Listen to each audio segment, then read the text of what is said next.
특별히 그 주보를 보시면요, 주보에 그림이 있거든요. 그걸 참조하시면서 말씀을 들으시면 좋을 것 같습니다. 에베소서 6장 10절부터 20절 말씀을 같이 교독을 하도록 하겠습니다. 6장 10절, 자, 찾으셨죠? 10절을 제가 읽고 여러분이 11절 읽고 교독하겠습니다.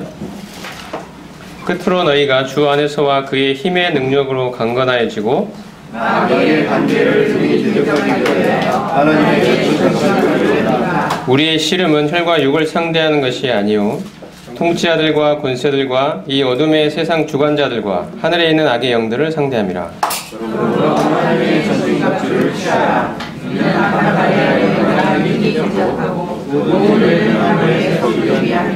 그런즉 서서 진리로 너희 허리띠를 띠고 의의 호심경을 붙이고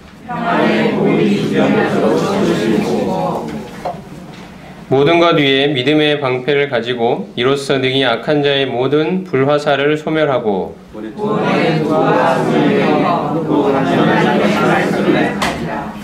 모든 기도와 간구를 하되 항상 성령 안에서 기도하고 이를 위하여 깨어 구하기를 항상 힘쓰며 여러 성도를 위하여 구하라.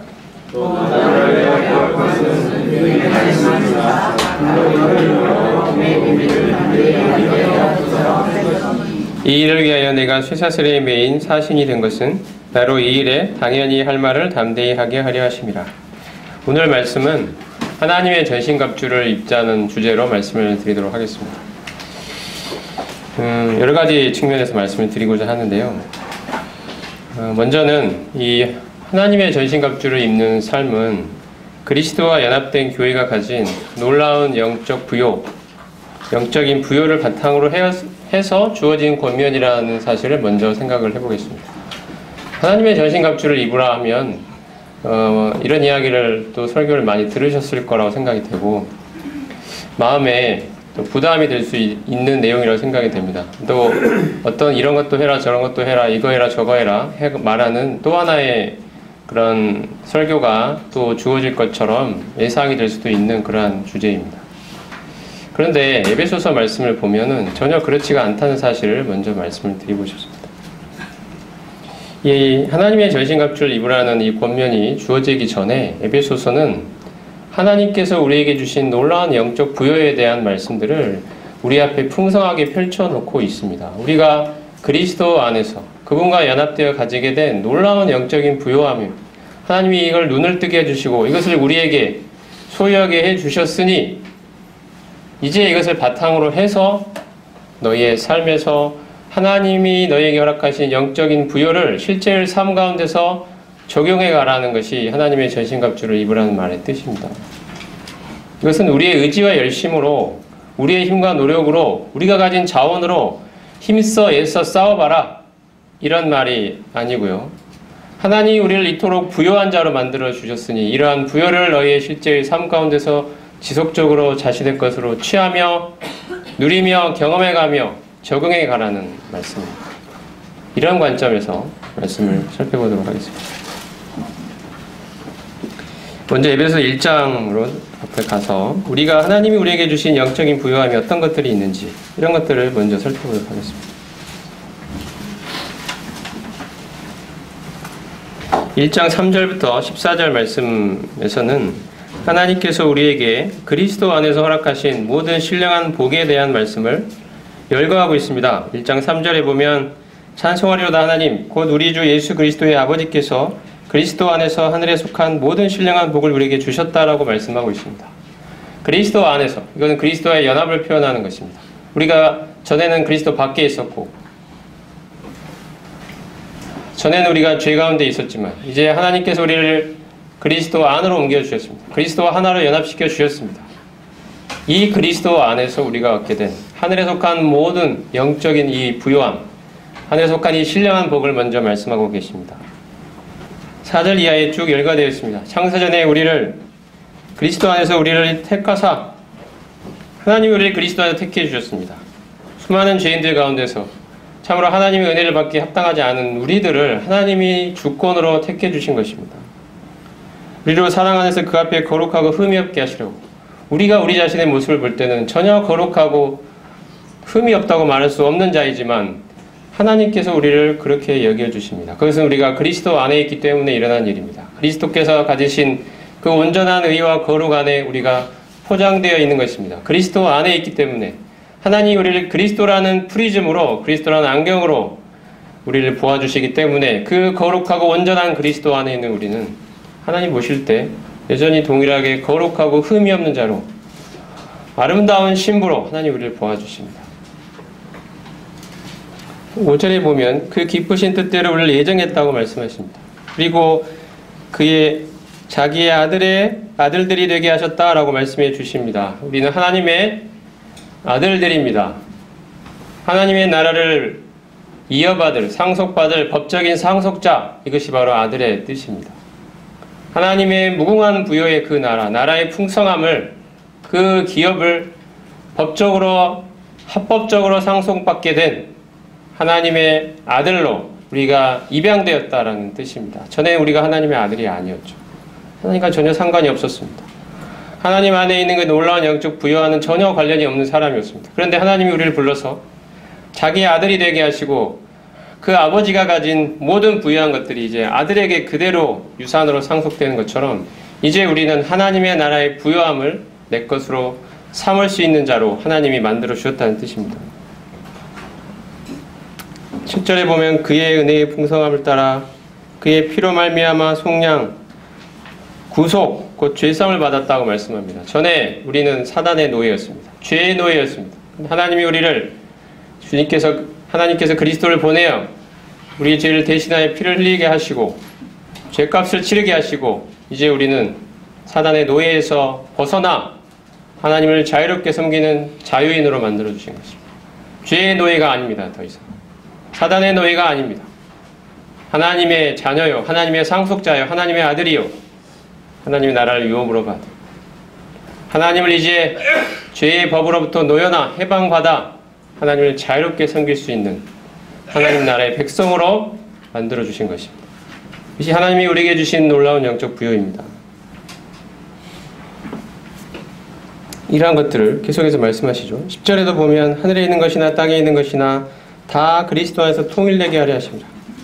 하나님이 우리를 부르셔서, 하나님이 우리를 교회로 부르셔서 하나님이 가지신 놀라운 계획을 우리에게 알려주셨는데요. 그것은 뭐냐면 하늘에 있는 것이나 땅에 있는 것이나 다 그리스도 안에서 통일되게 하려는 것입니다. 통합시키신다는 것입니다. 그리스도라는 이 권위 아래 질서 있게 복종하도록 하시는 일에 교회가 쓰임받도록 하신 것입니다. 하나님이 지금은 이 죄를 허용하는 것처럼 보이고 계시지만 하나님의 계획은 종래 결국에는 모든 것들을 굴복시켜서 우리 주 예수 그리스도의 권세 아래 굴복하게 하시고 모든 우주에 있는 모든 것들을 다 통일하셔서 하나님 나라의 그 영광으로 편입시키시는 것이 하나님의 계획입니다. 이 일에 이 교회가, 그리스도의 신부인 교회가 부름받은 것입니다. 중요한 역할을 담당할 그리스도의 신부로 부름받은 것입니다. 11절에도 우리가 예정을 입어 그 안에서 기업이 되었다고 말씀하십니다. 13절에 약속의 성령으로 인치심을 받았다고 말씀합니다. 그래서 인쳤다라는 이야기는 자신의 소유로 삼았다는 뜻입니다. 이것은 내 것이라고 하나님이 도장을 찍으신 것입니다. 하나님의 것이다. 이것은 이제 내 것이다. 아무도 건드릴 수 없는 내 소유가 되었다고 하나님이 말씀해 주십니다. 이런 것들을 하나하나만 생각해 봐도 정말 우리가 얼마나 놀라운 복을 받은 자인지 알 수 있습니다. 세상에서 우리는 살아가면서 때로는 내 자신이 못나 보이고 보잘것없어 보이고 세상에 일어난 일들이 내 마음대로 잘 되지 않고 세상의 것들이 훨씬 더 크게 보이고 이런 생각이 들 때 우리의 모습이 참 초라해 보이고 이럴 때가 있죠. 그럴 때 우리는 눈을 들어 찬송가에 있는 것처럼 하나님 우리에게 허락하신 그 수많은 복들을 세어보라고 하나님 말씀해 주십니다. 우리가 그리스도 안에서 얼마나 부유한 자인지 생각해 보라는 것입니다. 하나님이 우리에게 허락하신 이 놀라운 영적 부여들을 우리는 가진 자가 되었습니다. 이것이 하나님의 전신갑주를 입으라고 말씀하시기 전에 에베소서에서 하나님이 우리에게 부어주시는 놀라운 영적 부여입니다. 이걸 보게 해주시기를. 바울은 1장 15절 이하에서 기도하고 있습니다. 바울이 성도들 위해 기도합니다. 하나님을 알게 하시고 18절에 보면 그의 기업의 영광의 풍성함이 무엇인지 깨닫게 해달라고 이것은 정말 지식으로 되어질 수 있는 일이 아니기 때문에 우리의 마음에 하나님이 열어주셔야 되는 거기 때문에 수많은 이야기를 듣고 많은 설교를 듣고 많은 성경 공부를 하고 한다 한들 정말 이런 이야기를 수없이 듣는다 한들 이거 단 한 가지 그 중에 한 가지라도 하나님이 내 마음에 눈을 열어서 내 마음에 이 부요함을 가득 심어주신다면 우리의 삶은 이 세상에서의 세상살이가 아무리 고달프고 힘들어도 이 한 가지를 소유한 자로서 이 세상을 부요하게 당당하게 살아갈 수 있는 힘을 얻을 수 있습니다. 하나님 우리를 어떠한 자로 만들어 주셨습니까?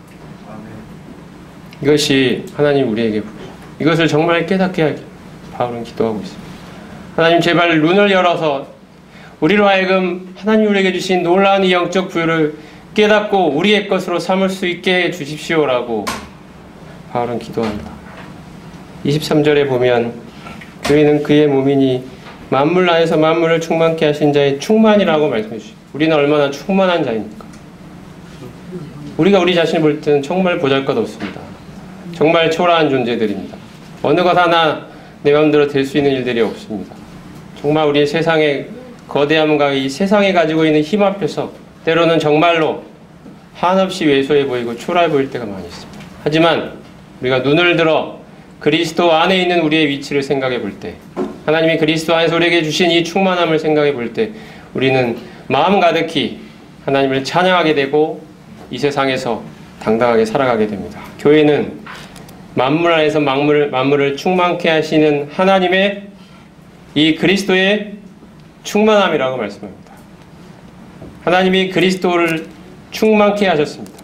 우리는 이 그리스도에 또한 충만한 자가 된 것입니다. 충만의 충만이 교회 안에 펼쳐져 있습니다. 이것이 하나님 우리를 두신 그리스도 안에서 우리를 두신 우리의 위치입니다. 바울은 계속해서 이야기합니다. 교회가 가진 영광을 이야기합니다. 2장에 보면은 우리가 전에 어떠한 자인지 이야기하고 이러한 자에게 하나님의 사랑이 어떻게 임했는지를 말합니다. 이것은 그리스도의 몸된 교회를 이루기 위한 기초작업 첫 번째 일입니다. 이것은 개인의 구원을 말하는 것입니다.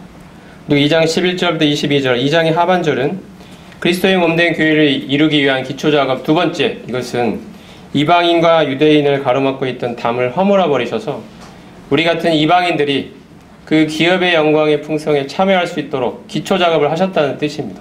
그래서 이 2장에서는 그리스도의 몸된 교회를 이루기 위한 두 가지 기초작업이 나타나 있습니다. 하나는 개인의 구원이요, 하나는 단체로서의 바로 이방인과 유대인의 담을 허물어 버리신 일입니다. 2장 앞부분은 전에 우리가 이 세상의 권세에 있는 이 사탄을 쫓아 육체와 마음에 원하는 것을 하며 본질상 진노의 자녀인 삶을 살았는데 긍휼에 풍성하신 하나님이 그리스도 안에서 우리를 사랑하신 그 큰 사랑을 인하여 우리를 그리스도와 함께 살리셨다고 말씀합니다. 그리스도와 연합시키셔서 그리스도와 함께 다시 살리셨습니다. 죄에 죽었던 우리를 그리스도와 연합시키셔서 살리시고 또 하나님이 하신 일은 그리스도 안에서 함께 하늘에 앉히셨다고 말씀합니다. 우리는 그리스도의 승천과 합하여 함께 하늘에 앉은 자가 되었습니다. 이 땅에 속한 자들이 아닙니다. 그리스도와 함께 다시 살아나 그분의 생명으로 다시 살아나 그분과 함께 하늘에 앉아있는 존재, 이것이 하나님이 우리를 보시는 하나님의 시각입니다. 은혜로 구원을 받았다고 말씀하십니다. 8절에 보면 너희가 그 은혜를 인하여 믿음으로 말미암아 구원을 받았으니 이것이 너에게 난 것이 하나님의 선물이라. 은혜가 무엇입니까, 여러분? 은혜가 무엇입니까? 받을 자격이 없는 자에게 거저 주시는, 아무 값없이 베풀어 주시는 하나님의 호의, 하나님의 선물을 성경에서 은혜라고 부르고 있습니다. 어떤 아무런 자격이 없는 자에게, 받을 자격이 없는 자에게, 받을 가치가 없는 자에게 하나님이 주권적으로 부어주시는 하나님의 은혜, 하나님의 선물, 이것을 은혜라고 부릅니다. 이 은혜가 우리에게 임했습니다. 하나님의 원수였던 우리에게 그 아들 예수 그리스도의 피로 말미암아 둘 사이의 관계를 회복시키시고 하나님 스스로 이루신 일입니다. 우리가 한 게 아무것도 없습니다. 이 사랑을 우리가 받은 자들입니다. 그 사랑하시는 아들 예수 그리스도를 우리를 위하여 내어주신 하나님의 은혜, 이것이 우리에게 임했습니다. 이것만 생각해 보더라도 정말 우리는 얼마나 부유한 자들입니까? 예수 그리스도를 소유한 자들입니다. 하나님은 자신의 아들을 소유한 자가 된 것입니다. 그분이 우리와 연합되어 우리 안에 지금도 살아 계십니다. 내 안에 주님이 사십니다. 모든 부여와 충만의 근원 되시는 주님이 내 안에 살아 계십니다.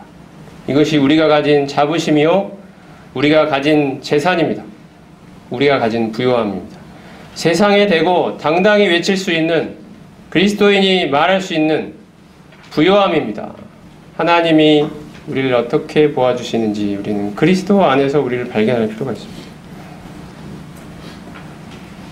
그리고 2장 11절 이하에는 전에 유대인과 이방인 사이를 가로막고 있던 담을 허물으셨다고 말씀합니다. 2장 14절에 보면 그는 우리의 화평이신지라 둘로 하나를 만드사 원수된 것 곧 중간에 막힌 담을 허시고 자기 육체로 허시고 법조문으로 된 계명의 율법을 폐하셨으니 이는 이 둘로 자기 안에서 한 새 사람을 지어 화평하게 하시고 십자가로 이 둘을 한 몸으로 하나님과 화목하게 하리십니다. 말씀하고 있습니다. 한 새 사람입니다. 유대인과 이방인을 가로막고 있던 그 담을 허물어 버리시고 이제 이방인도 유대인과 동등한 자격으로 그리스도의 몸된 교회의 지체가 될 수 있도록 하나님이 만들어 주신 것입니다. 이 일을 하나님이 허락하셨다는 것입니다. 그래서 이제 2장을 보면은 이제 그리스도의 몸된 교회가 이루어지게 됩니다. 개인이 구원받고 이제 지체로 그리스도의 몸된 교회로 동등한 자격으로 참여하게 됩니다. 이것이 2장에서 말씀하고 있는 하나님 우리를 어떻게 만들어 주신지에 대한 하나님 자신의 설명입니다. 너희가 어떠한 자가 되었는지 보라. 내가 너희를 어떻게 사랑하였는지 보라. 내가 너희를 어떻게 부유한 자로 만들어 주었는지를 눈을 뜨고 보아라 하고 하나님이 말씀해 주십니다. 그리고 이제 3장을 보면은 3장에서는 교회를 통해 나타난 이 그리스도의 측량할 수 없는 풍성함에 대해서 말씀합니다. 3장 8절을 보겠습니다. 모든 성도 중에 지극히 작은 자보다 더 작은 나에게 이 은혜를 주신 것은 측량할 수 없는 그리스도의 풍성을 이방인에게 전하게 하시고 하나님이 바울을 하나님의 일꾼으로 삼아주신 그 목적이 있다는 것입니다. 이유가 있습니다.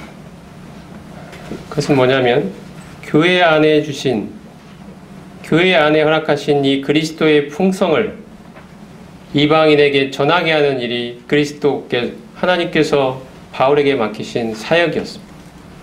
물론 복음을 전하고 교회를 이루고 하는 것들이 표면적으로 나타난 건데 그 안에 담겨져 있는 하나님의 목표는 교회 안에 거하시는 그리스도의 풍성함을 이방인에게 전하도록 너희도 이 풍성한 그리스도와 하나로 연합될 수 있게 되었다.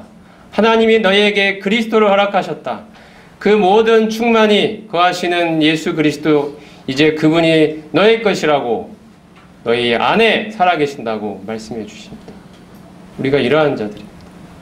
이 충만하신 그리스도를 우리 안에 거하시는 이 그리스도를 소개하고 전파하고 증거하는 자로 바울을 불러주신 것입니다. 그것이 우리에게 우리가 교회의 지체로 더해지면서 얻게 된 놀라운 영광입니다. 그리스도를 소유한 자, 이것이 하나님이 우리를 보시는 하나님의 시각입니다. 이러한 이야기들을 다 하고 나서 3장 14절 21절에도 보면 또 계속 바울은 기도합니다. 깨닫게 해달라고, 눈을 열어달라고 기도합니다. 16절에 보면 그의 영광의 풍성함을 따라 깨닫게 해달라고 기도하고 18절에 지식에 넘치는 그리스도의 사랑을 알게 해달라고 기도하고 19절에 하나님의 모든 충만한 것으로 충만케 하시기를 구하고 있습니다. 우리에게는 놀라운 영적 부여가 밥상처럼 우리 앞에 펼쳐져 있습니다. 우리에게 필요한 것은 이제 눈을 열어서 내 앞에 펼쳐져 있는 밥상이 얼마나 풍성한 것인지를 보고 이제 그 밥상으로부터 그 모든 부여와 풍성을 자신의 것으로 취하는 것입니다. 이게 참으로 이 하루하루 일상이 어제가 오늘 같고 오늘이 내일 같을 것 같은 이 반복된 삶을 살아가고 있는 그 안에서 세상의 거센 파도가 우리를 위협해 오고 참으로 보잘것없이 초라하게 느껴지는 자기 자신의 삶을 볼 때마다 빈궁하게 느껴지는 삶을 볼 때마다 참으로 쥐구멍 같은 데 들어가서 숨어버리고 싶은 그런 마음이 들 때마다 우리가 붙들어야 되는 하나님이 우리에게 보여주시는, 우리의 눈을 떠서 보게 해주시는 하나님의 영적인 부요함. 이 부요함이 오늘 말씀을 듣고 있는 우리 모두에게 넘치기를 바울과 같이 기도합니다. 이것을 깨닫게 해주시기를 기도합니다. 눈을 열게 해주시기를 기도합니다. 그리하여 우리가 얼마나 세상에서 복받은 자인지, 그리스도를 소유한다는 것이 얼마나 위대한 복인지, 풍성한 복인지를 알게 해주시기를 참으로 구합니다. 그리고 난 후에 바울이 에베소서에서 실제적인 권면들을 하기 시작합니다. 4장 이하에서 그런 권면들을 합니다. 하나 되게 하신 것을 힘써 지키라. 옛사람을 벗어버리고 새사람을 입으라. 하나님을 본받는 생활을 하라.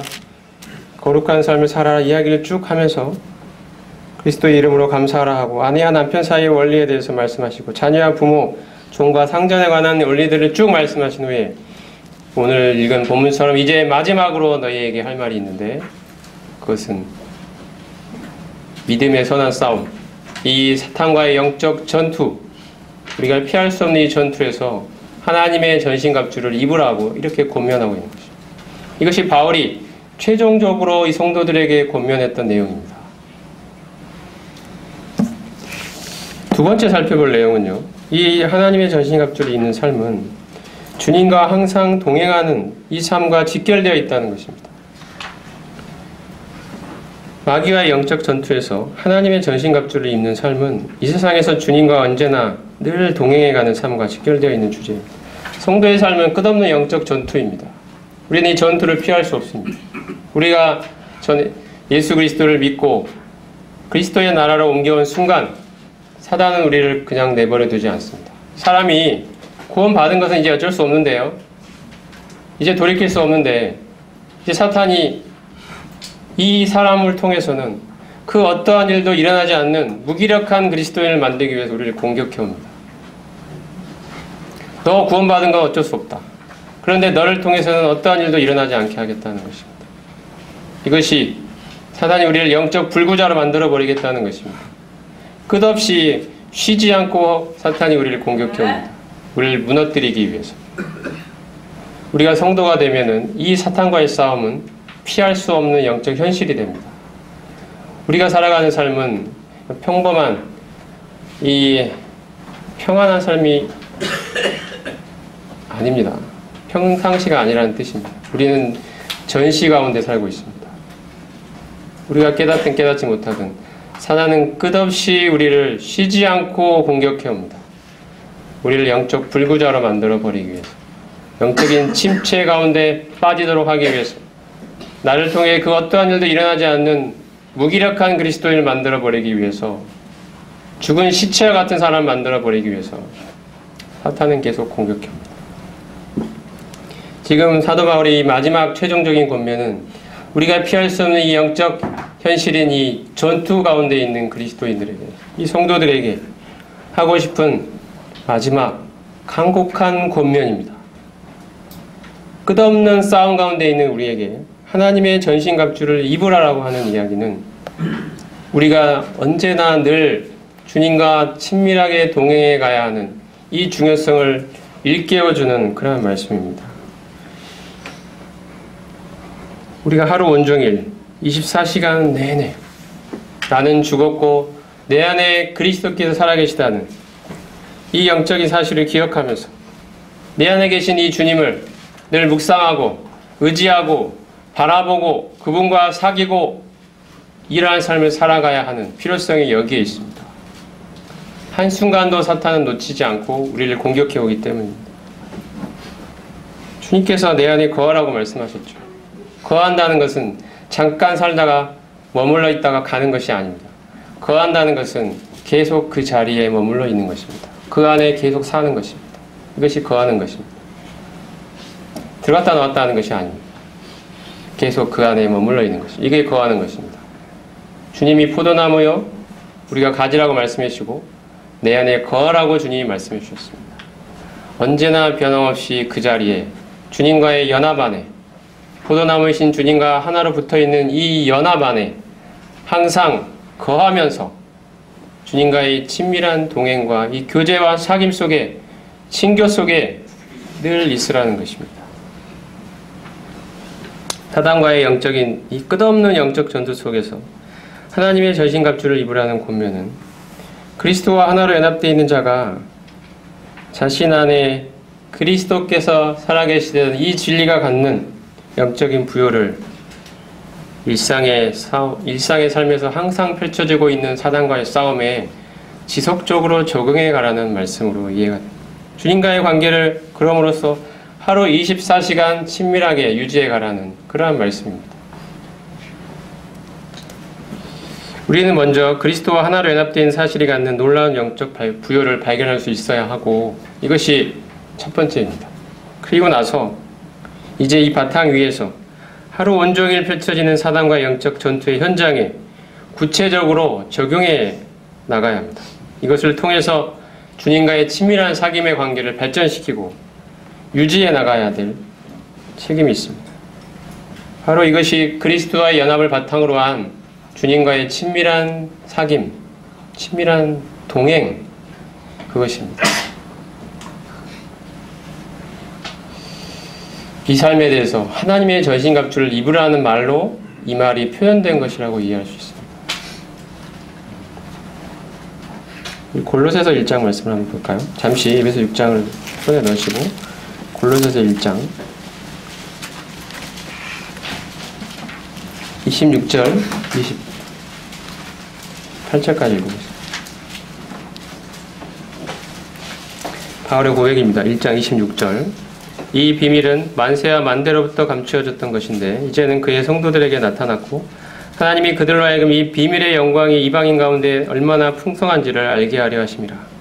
이 비밀은 너희 안에 계신 그리스도시니 이 비밀은 너희 안에 계신 그리스도시니 곧 영광의 소망이니라. 우리가 그를 전파하여 각 사람을 권하고 모든 지혜로 각 사람을 가르침은 각 사람을 그리스도 안에서 완전한 자로 세우려 함이니 이를 위하여 나도 내 속에서 능력으로 역사하신 이의 역사를 따라 힘을 다하여 수고하노라. 하나님이 바울을 왜 부르셨습니까? 바로 하나님의 비밀이신 그리스도를 증거하도록 하시기 위한 것입니다. 근데 이 비밀은 뭐라고 되어 있습니까? 바로 너희 안에 계신 그리스도라고 말씀합니다. 그냥 예수 그리스도가 아니고요. 너희 안에 계신 그리스도. 하나님이 그리스도를 우리 안에 두셨습니다. 주님이 우리 안에 살아계십니다. 이 주님을 모신 자로 하루 온종일 이 주님과 함께 동행한 삶, 이 삶을 하나님의 전신갑주를 입으라는 말로 표현한 것입니다. 이것이 우리의 비밀입니다. 내 안에 살아계신 그리스도, 이분의 풍성함, 이분의 부요함을 날마다 누리며 날마다 이 주님과 동행해가며 이 주님과 사귀며 이 주님이 우리에게 허락하신 이 놀라운 영적 부요함을 실제 구체적인 삶의 현장에서 적용해가는 삶, 이것이 하나님의 전신갑주를 입는 삶입니다.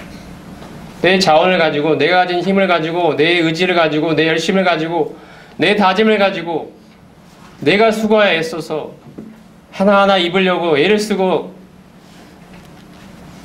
짐을 지고 살아가라는 뜻이 아닙니다. 하나님이 우리를 어떠한 자로 만들어 주셨는지 그리스도 안에 두신 이 사실을 우리가 기억하면서 내 안에 계신 이 그리스도와 주님과는 친밀하게 하루 온종일 동행해 가라는 말의 다른 표현입니다. 다시 에베소서 오셔가지고요. 6장 12절에 보면 우리의 씨름은 혈과 육을 상대하는 것이 아니오 이렇게 말씀하고 있어요. 하늘에 있는 악의 영들을 상대합니다. 여기서 씨름이라는 말은 팔레라는 뜻인데요. 팔레라는 말인데 이 팔레라는 말은 두 사람의 필사적 싸움을 가리킵니다. 한 사람이 지면 어떻게 되냐면 눈을 뽑히는 싸움을 가리킵니다. 팔레라는 말의 뜻이 그것입니다. 옛날 고대 이 그리스에서 우리 올림픽 경기하고 했다는 거 다 아시죠? 이 레슬링 같은 싸움입니다. 근데 둘이 싸우는데요. 한 사람이 땅에 쓰러져 가지고 목덜미를 잡힐 때까지 싸우는 것입니다. 그리고 난 진 사람은 눈을 뽑힙니다. 불구자가 되는 것입니다. 이것이 팔레라는 말의 뜻입니다. 우리가 싸우는 싸움은 이런 싸움입니다. 우리가 사탄에게 진다면 우리는 눈을 뽑힐 것입니다. 영적인 불구가 된다는 뜻입니다. 힘을 쓸 수 없는 무기력한 그리스도인을 만들어버리는 것이 사탄의 우리에게 거는 이 싸움의 목표입니다. 이게 사탄입니다. 끝없이 우리를 이렇게 공략해옵니다. 우린 지금 이 싸움을 싸우고 있는 것입니다. 우리가 안일하게 그냥 살아간다면 이 싸움에서 질 수밖에 없습니다. 우리의 눈은 뽑히게 됩니다. 우리는 무기력한 그리스도인으로 전락합니다. 우리는 영적인 불구가 되고 맙니다. 그 침체 가운데 빠져서 어떠한 일도 나를 통해 일어나지 않는 그리스도인, 이게 사탄의 목표입니다. 끝없이 공략해옵니다. 우리가 하루 온종일 주님과 동행해 가야 하는 필요성이 여기에 있습니다. 우리의 마음을 사단에게 내주기 시작하면 우리는 이제 영적인 치명상을 입고 불구가 될 것입니다. 정말 내가 그리스도와 하나로 연합되어 있고 그분 안에서 나는 얼마나 풍성한 자이며 부유한 자인지를 내 마음에 깊이 간직하고 붙들며 이 내 안에 살아계신 이 그리스도와 하루 온종일 이 주님을 기억하며 그분 앞에 살아가며 그분을 의지하며 그분을 바라며 그분과 하루 온종일 한 시간도 한 틈도 빠짐없이 그분과 동행해가는 이 삶을 하나님의 전신갑주를 입으라는 말로 표현되어 있습니다. 전신갑주가 무엇입니까? 온 몸을 다 방어할 수 있는 그 무기를 가리키는 것입니다. 어느 부위 하나도 내어줄 수 없습니다. 우리의 마음과 생각, 그 어느 것도 세상이 차지하도록, 사탄이 차지하도록 내어버려서는 안 됩니다. 주님이 내 생각과 마음을 지배하시도록 해야 합니다. 그리스도 안에서 내가 가진 영적인 이 부요함이 내 삶을 지배하도록 해야 합니다. 내 안에 살아계신 그리스도가 내 마음과 생각을 지배하도록 주님께 내어드리며 살아야 합니다. 이것이 내 안에 거하라는 주님의 말씀이시고 하나님의 전신갑주를 입으라는 사도 바울의 권면이고 우리가 하루하루 이렇게 살아가는 끝없는 주님과 동행의 삶입니다. 여기에 진정한 쉼이 있는 것이죠. 그리스도 안에서 쉰다는 말을 우리가 하는데요. 이것은 아무런 싸움도 없고 삶이 평탄하고 고요하기만 한다는 뜻이 아닙니다. 우리의 삶은 영적 전투의 치열한 전장입니다. 지면 눈을 뽑혀야 되는 싸움을 우리는 싸우고 있습니다. 피할 수 없는 전쟁입니다. 쉰다는 것은 이러한 치열한 전투의 현장에서 나를 의지한 싸움을 내려놓고 하나님께서 그리스도 안에서 우리에게 이미 이루어주신 이 사실을 의지하여 하나님의 싸움을 싸우고 있다는 것입니다. 이것이 그리스도 안에서 쉰다는 말의 의미입니다. 아무것도 안 하고 싸우지도 않고 그저 그냥 유유자적하고 있다는 뜻이 아닙니다. 우리는 하나님의 전신갑주를 입어야 됩니다. 그리고 그리스도의 군사로서 싸워야 합니다. 그 싸움이 나를 의지한 싸움이냐, 내 힘과 내 자원을 의지하여 가는 싸움이냐, 아니면 하나님이 우리를 그리스도 안에서 두신 이 영적인 부요를 의지하여 내 안에 살아계신 그리스도를 의지하여 나가는 싸움이냐에 따라서 우리에게 영적인 쉼이 되는 것입니다. 그래서 6장을 오셔서 시간이 많지 않지만 좀 빠른 속도로 구체적으로 들어가 보겠습니다. 이제 14절에 보면 설하고 하고 있는데요. 그리스도의 군사로서 싸움에 필요한 자세를 취하는 것을 가리키는 군사 용어입니다. 우리가 만전무장을 딱 하고 이제 싸울 준비를 딱 하고 있는 이 자세가 여기서 설하는 말의 뜻입니다. 그 다음에 진리로 너희 허리띠를 띠라고 말씀하시죠. 허리띠라는 것은 이 당시의 로마의 군인들은 허리띠를 띠면 이 허리띠에다가 식량과 무기를 메어 달았습니다. 식량과 무기를 이렇게 메어 달면 전투 중에 필요한 것들, 식량과 무기를 이제 필요할 때마다 꺼내 쓸 수 있는 그게 허리띠입니다. 띠에 달았습니다. 요새도 군인들이 이 허리에 딱 띠를 띠고 거기에다가 뭐 무기들을 걸죠. 똑같습니다. 옛날에도 로마 군인들의 옷을 보면 그 주보에 이제 그림들 참조해 주십시오. 보면 허리에 딱 띠를 띠고 거기에다가 식량과 무기를 메어 달았습니다. 진리로 허리띠를 띠라는 것은 이 진리 곧 하나님의 말씀을 말씀하고 있습니다. 진리의 말씀이 언제나 늘 마음속에 풍성이 있어서 이 싸움, 사탄과의 싸움에서 언제나 꺼내 쓸 수 있는 이런 준비가 되어 있다는 뜻입니다. 말씀이 우리가 말씀을 깊이 묵상하고 이 말씀이 내 삶과 생각을 지배하도록 해라는 뜻입니다. 특히 우리가 그리스도의 부요를 발견할 수 있는 것은 바로 하나님의 말씀에서입니다. 우리가 말씀을 읽는 이유는 인간으로서 살아가야 되는 어떤 도덕적인 책임이나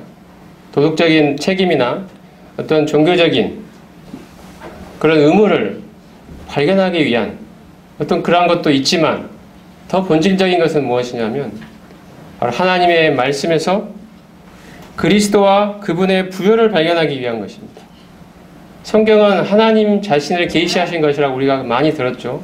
근데 우리는 성경을 읽을 때 인간의 책임을 발견해내려고 합니다. 삶의 교훈을 발견해내려고 합니다. 하나님 분명히 성경에 하나님 자신의 계시라고 하시는데도 우리는 인간 편에서 접근하는 것입니다. 그래서 성경을 읽는 것이 부담이 될 때가 있습니다.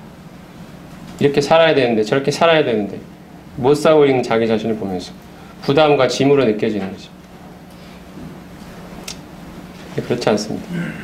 하나님께서 성경을 우리에게 허락하신 것은 우리가 성경을 읽어야 되는 이유는 성경 안에서 그리스도를 발견하기 위한 것입니다. 그분의 부요를 발견하기 위한 것입니다. 그리고 그리스도와 하나로 연합되어 있는 그분 안에 있는 우리가 가진 이 부요를 보자는 것입니다. 하나님이 우리를 어떻게 만들어주시는지를 보자는 것입니다. 그리스도가 가지신 그 놀라운 영적 부요로 내 마음과 생각이 가득 차고 그분 안에 있는 내 자신을 하나님의 시각으로 내 삶을 바라볼 수 있게 하기 위해서 성경이 주어져 있습니다. 하나님이 자신을 그리스도를 통하여 계시하시기 위한 책이 바로 성경입니다. 성경에 계시되는 하나님을 보라는 것입니다. 그리스도를 보라는 것입니다. 그리고 그리스도 안에서 너희를 보라는 것입니다. 이것이 우리가 성경을 읽는 이유입니다. 주님이 어떤 분이십니까?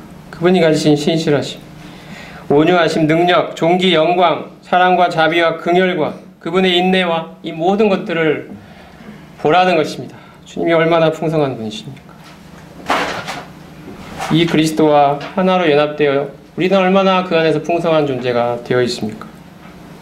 이 진리를 보자는 것입니다. 이 진리를 발견하여 이 진리가 사단과의 영적 싸움에 실제로 적용되게 하라는 것입니다. 진리로 너희 허리띠를 띠라고. 언제나 끄집어 쓸 수 있는 내 마음이 낙심되고 무너질 때 나는 이 놀라운 부요의 그리스도와 하나로 연합되어 포도나무와 가지로 연합되어 이 주님과 하나로 연합되어 나는 참으로 그리스도 안에서 얼마나 풍성하고 부유한 자가 되었는가를 늘 기억하라는 것입니다. 사단이 우리를 위협해 올 때, 사단이 우리를 공격해 올 때, 내 마음이 무너지려 할 때마다 이 진리의 말씀을 붙들어야 합니다. 죄가 우리를 유혹해 오고 죄가 우리를 넘어뜨려 올 때마다 나는 그리스도와 함께 죄에 대하여 죽은 자이며 하나님께 대하여 살아있는 자라는 이 진리를 붙들어야 합니다. 죄의 권세로부터 해방받았다는 이 진리를 붙들어야 합니다. 진리가 우리의 마음과 생각을 지배하도록 하라는 것입니다. 진리로 허리띠를 띠십시오. 언제나 끄집어 쓸 수 있는 식량과 무기를 메어다는 그 허리띠처럼 우리 마음에 언제나 필요한 양식이 되게 하시고 사단과의 공격에 대응할 수 있는 무기가 되게 하시는 이 진리를 여러분의 마음에 붙드시기 바랍니다. 진리 대신 그리스도를 여러분 마음에 붙드십시오. 이것이 진리로 허리띠를 띠라는 말씀입니다. 그 다음에 의의 호심경이죠. 호심경은 심장을 보호하는 단단한 보호판입니다. 이 호심경이 없으면 심장을 찔리면 바로 즉사겠죠. 이 심장을 보호하는 굉장히 중요한 이 무기가 바로 의의 호심경입니다. 이것은 우리가 이 호심경 의라고 되어 있는데요. 의의 호심경이라. 스스로의 의가 아니라 그리스도의 의를 나의 것으로 삼는 것을 가리킵니다. 사탄은 계속 우리의 마음에 고소해 옵니다. 네가 그러고도 그리스도이냐? 네가 그렇게 살면서도 그리스도이냐? 포기하고 그냥 주저앉아라. 너는 안 되는 사람이다. 하루에도 몇 번씩이나 우리 마음에 사단이 고소해 옵니다. 너는 안 되는 사람이야. 뭘 해보겠다 그래. 너 같은 죄인이 너같이 그렇게 무기력한 자가, 계속 실패한 자가 뭘 해보겠다고 그래. 그냥 주저앉아. 너는 포기해라. 너 그러고도 그리스도인 맞냐? 너 그러고도 성도냐? 그러고도 하나님의 자녀라고 할 수 있냐? 뻔뻔한. 이러면서 우리 마음에 계속 우리를 넘어뜨리기 위해서 사탄이 계속 우리의 마음을 공격해옵니다. 이럴 때 우리는 의의 호신경을 입어야 합니다. 내가 가진 의인, 내 자신으로부터 난 의가 아니라 그리스도의 의라는 사실을 기억해야 합니다. 하나님이 나를 거룩한 자로, 의로운 자로 맞아주시는 것은, 보아주시는 것은 내가 의로워서가 아니다. 나는 오직 그리스도의 의를 붙들어 하나님 앞에 서는 것이다. 그리스도께서 나를 대표하여 하나님 앞에서 나의 의로 서 계시다. 대제사장이 그 이마에 여호와께 성결이라는 패를 붙이고 하나님 앞에 섰을 때 백성들이 드리는 그 제물을, 그 죄권을 담당하게 될 것이라고 말씀해 주신 적이 있습니다. 그리스도께서 우리의 대제사장으로, 우리의 거룩으로 하나님 앞에 우리를 대표하여 서 계십니다. 우리는 이 그리스도와 연합된 자들입니다. 주님의 거룩으로 하나님 우리를 보아주십니다. 우리의 의로움에 있는 게 아닙니다. 우리의 거룩에 있는 게 아닙니다. 이것이 우리가 붙들어야 할 의의 호신경입니다. 나의 의가 내게서 난 것이 아니라 오직 하나님이 그리스도를 통하여 우리에게 주신, 그리스도께서 우리를 위하여 하나님 앞에 우리의 의가 되어 계시다는 이 진리를 붙드는 것입니다. 나의 의로 서지 않고 오직 그리스도의 의를 붙드는 이 의의 호신경이 없이는 우리는 치명상을 당하게 될 것입니다. 정말로 무너지고 말 것입니다. 우리는 그리스도의 의라는 이 호신경을 입어야 합니다. 또 하나 있다면 평안의 복음이 준비한 것을 신을 신자고 말씀합니다. 그래서 준비한다는 것은 준비된 기초를 말하는 것입니다. 견고한 기초를 말합니다. 평안의 복음이라는 견고한 기초를 취하라는 뜻입니다. 평안의 복음의 견고한 기초로 신을 삼으라는 뜻입니다. 이전에 로마 군인들이 신던 신발을 칼리가라고 불렀는데요. 이 칼리가는 어떤 역할을 했냐면 그 적들이 땅에 이렇게 날카로운 금속들을 묻어놓고 이제 군인들이 밟으면 발을 다치게 만들어가지고 전투를 할 수 없도록 만들었어요. 아주 날카로운 것들을 땅에 쭉 심어놓고 거기에 발을 딱 밟으면 바로 발이 베이게끔 만들어가지고 전투를 할 수 없도록 전투력을 떨어뜨리는 그런 일들을 했는데요. 이 칼리가라는 신발은 아주 딱딱한 신발입니다. 이 신발을 갖고 가면 그렇게 날카로운 금속들을 밟아도 발이 보호가 됩니다. 그리고 또 하나, 이 칼리가라는 신발에는 징이 박혀 있습니다. 그래서 딱 징이 박혀 있기 때문에 딱 땅에 딱 섰을 때 자세가 딱 유지가 되고 견고하게 딱 설 수 있도록 만든 것이 칼리가입니다. 견고한 기초란 말은 바로 이것입니다.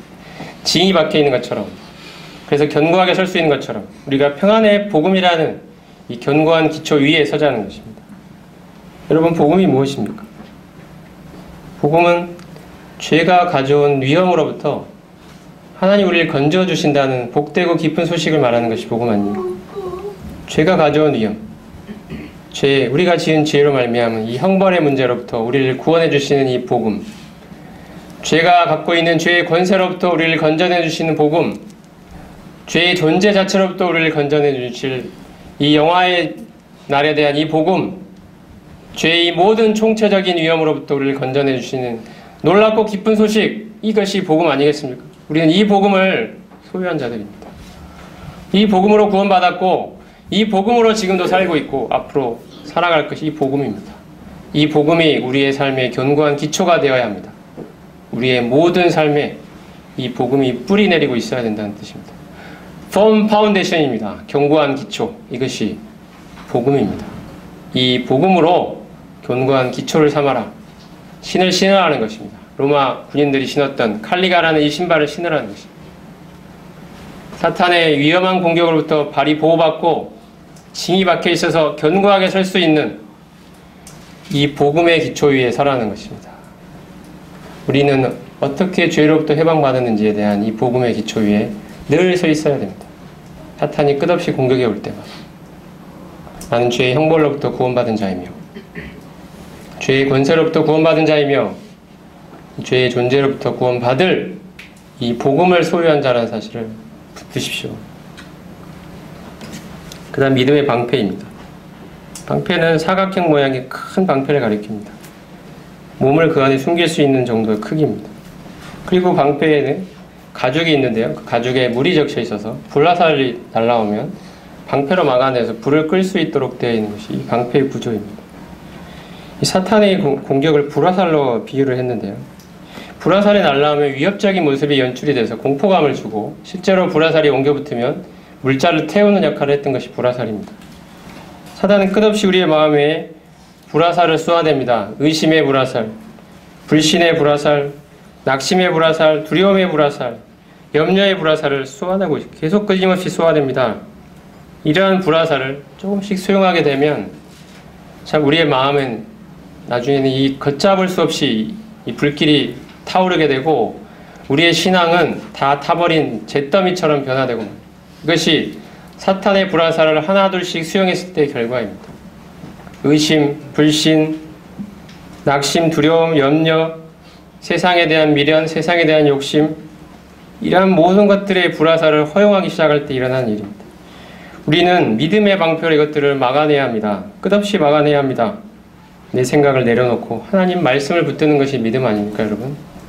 믿음으로 내가 못나게 느껴질 때, 하나님의 선하심에 대한 의심이 들 때, 사탄이 우리를 위협해 올 때 네가 그렇게 살면 세상에서 낙오될 거야, 실패할 거야, 세상이 두렵게 느껴질 때, 세상에 대한 걱정이 앞설 때, 세상의 가치관들이 물밀듯이 내 삶에 몰려들 때 우리는 어떻게 해야 됩니까? 바로 믿음의 방패, 이 불화살을 막아내야 합니다. 하나님이 우리에게 주신 믿음으로 막아내야 합니다. 이 믿음을 주신 분은 하나님이십니다. 나는 그리스도와 연합되어 얼마나 부유한 자인가를 늘 믿음으로 내 것으로 취하십시오. 하나님 원래 이렇게 만들어주세요. 나를 어떻게 어떠한 자로 만들어주는가를 기억하십시오. 내가 세상과 분리되어 죄와 분리되어 참 하나님의 이 거룩한 나라의 백성이 되었다는 사실을 기억하십시오. 그리스도와 연합된 자임을 기억하십시오. 그분이 내 안에 지금도 살아계시다는 사실을 기억하십시오. 놀라운 그리스도의 영적 부여를 받은 자임을 기억하십시오. 이것이 우리가 사탄의 불화살 앞에 내세워야 할 믿음의 방패입니다. 우리의 마음속에 이 사탄의 불화살을 허용해서는 안 됩니다. 죄에 대해 죽은 자임을 믿음으로 받아들이고 하늘의 보화를 믿음으로 받아들이고 이 세상이 전부가 아님을 믿음으로 받아들이고 하늘의 보화를 쌓게 될 것을 믿음으로 받아들이고 앞으로 하나님이 이 땅에 건설하실 그 아름다운 나라를 소망 믿음으로 붙들고 살아가면서 이 땅이 전부가 아니라 이 땅은 썩어 없어져 버릴 것이고 그 영원한 나라를 위해 자신의 삶을 살아가도록 하나님이 끝없이 우리의 마음에 부어주시는 이 믿음의 방패를 붙들고 살아가라는 것입니다. 이것이 그리스도와 연합되어 영적인 부여를 소유한 자가 그 사탄과의 영적인 싸움에 계속 이 부여를 적용해 나가는 삶이 그 의미입니다. 구원의 투구는 뭘까요? 투구는 적이 휘두르는 장검이나 망치로부터 머리를 보호하는 것입니다. 데살로니가전서 5장 8절에 보면 구원의 소망의 투구를 쓰자고 말씀합니다. 과거와 현재의 구원뿐 아니라 미래의 구원을 소망 가운데 바라보는 것을 말합니다. 영화의 경험입니다. 주님 다시 오실 때 우리의 낮은 몸이 그의 영광의 몸과 같이 변화될 그 소망을 붙드는 것입니다. 우리가 완전한 구원을 경험하게 되는 그 날을 말하는 것입니다. 로마서 8장에는 몸의 속량이라고 표현되어 있습니다. 우리의 이 낮은 몸이, 참으로 이 연약한 몸이, 죄에 노출되어 있는 이 몸이 그리스도의 영광의 몸과 같이 죄의 존재 자체가 사라져버리는 그 구원의 완성이 되는 그 날을 소망 가운데 바라보는 삶을 말하는 것입니다. 이 땅에서 우리가 탄식합니다. 육신이 있기 때문에 탄식합니다. 신음합니다. 그러면서도 우리는 그 날을 바라보며 소망 가운데 인내합니다. 이것이 소망의 투구입니다. 성령의 검을 가지라고 말씀하죠. 검은 유일한 공격용 무기입니다. 이게 하나님 말씀이라고 되어 있습니다. 여기 말씀은 원어를 보면 레마라고 되어 있습니다.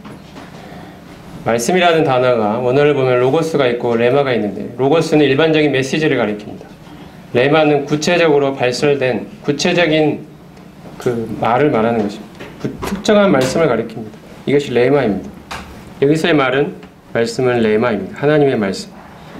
성경 말씀을 구체적인 삶의 현장에 정확하게 적용해 나가는 삶을 가리킵니다. 예수 그리스도께서 로고스로 이 땅에 오셨죠. 이 로고스로 오신 예수 그리스도, 그분이 나의 삶의 구체적인 현장에서 내게 필요한 그 레마로 적용될 수 있도록 레마로 살아가는 삶을 말하는 것입니다. 내 마음에 계신 이 그리스도, 로고스로 찾아오신 이 말씀이신 그리스도를 붙들어서 이 로고스이신 말씀이 내 삶에 싸워나가는 이 사단과의 영적인 전투의 현장에서 내게 적용되는 하나님의 말씀으로 살아 역사하도록 하라는 것입니다. 이것이 레마, 하나님의 레마로 그리스도께서 역사하시는 삶을 말하는 것입니다.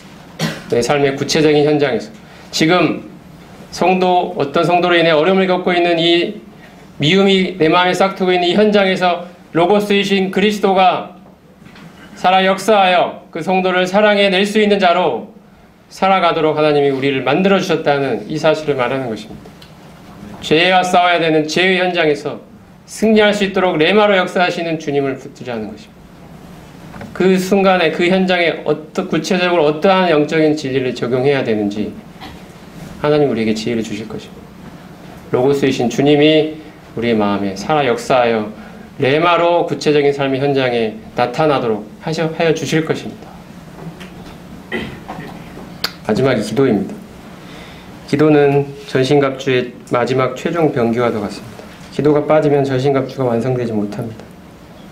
그리고 성령 안에서 기도하라고 말씀합니다. 항상 성령의 지배를 받는 기도,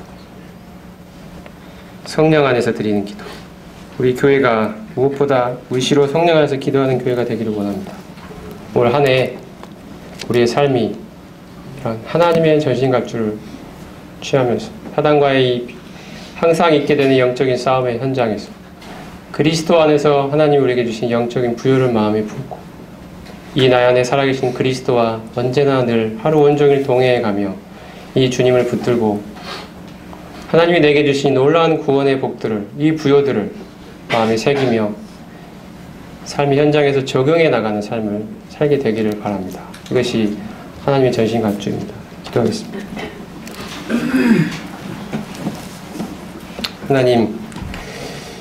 하나님의 전신갑주를 입으라는 말씀 앞에 서게 됩니다. 주님, 이 말씀이 나오기 전에 하나님께서 바울을 통해서 얼마나 우리가 복된 자인지 부유한 자인지 그리스도 안에 있다는 사실이 얼마나 우리를 부유하게 하는지를 말씀해 주셨습니다. 이 부유를 소유한 자로서 내 안에 계신 참 그리스도, 이 비밀의 영광을 소유한 자로서 이제 우리가 매일 매순간 싸워야 되는 이 사탄과의 싸움 속에서 이 주님 안에 우리가 갖고 있는 이 놀라운 진리들을 적응해가는 삶을 살 수 있게 하여 주신 은혜를 생각할 때 감사드립니다. 이것이 나의 싸움이 아니며 내 자을 의지하여 싸우는 싸움이 아니라 오직 하나님이 그리스도 안에서 우리에게 마련해 주신 이 부요를 의지하여 싸우는 싸움이기에 참으로 이것이 우리의 싸움이 아니며 참 하나님의 싸움임을 고백합니다. 주님, 이 싸움에 동참케 해주심을 감사합니다. 그리스도 안에 주신 승리에 동참케 해주심을 감사합니다. 그 영적인 부요에 참여케 해주심을 감사합니다. 주님, 저희로 하여금 늘 주님과 하루 한 시간도 빠지지 않고 주님과 동행할 수 있게 하여 주십시오. 이 주님을 늘 기억하게 해주십시오. 이 주님을 붙들게 하여 주십시오. 주님 안에 우리가 얼마나 영적인 부유한 자인지 늘 기억하게 해주십시오. 주님이 내 마음에서 살아 역사할 수 있도록 하여 주십시오. 주님, 저희로 하여금 그리하여 이 싸움의 끝에서 우리를 기다리고 계신 이 주님을 참으로 그 주님의 품 안에 안기는 그날까지 하루하루 주님 이렇게 살기를 원합니다. 주님 예수 그리스도 거룩하신 이름으로 감사하며 기도드리옵나이다. 아멘. 감사합니다.